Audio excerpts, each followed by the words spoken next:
When the power goes out, most of us expect it to come back on within a few hours, but sometimes major storms cause widespread damage and outages can last longer than expected.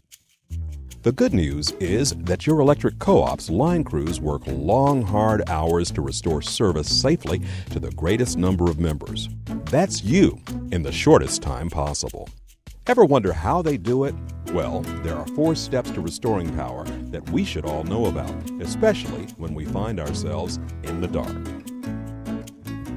Step 1. Repair high-voltage transmission lines.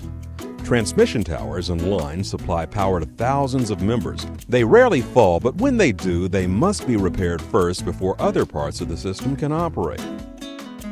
Step 2. Inspect distribution substation.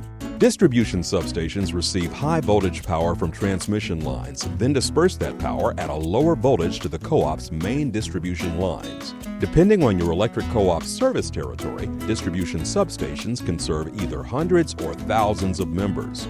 When a major power outage occurs, the co-op's line crews inspect the substation to determine if the problem stems from the transmission lines feeding into the substation itself, or if the problem is further down the line. Step 3. Check main distribution lines.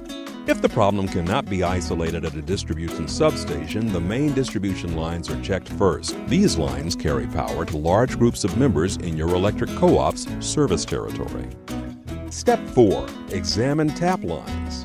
If local outages persist, supply lines called tap lines are examined. These lines deliver power to transformers that are either mounted on poles or placed on pads for underground service and can be found outside of homes, businesses, and schools.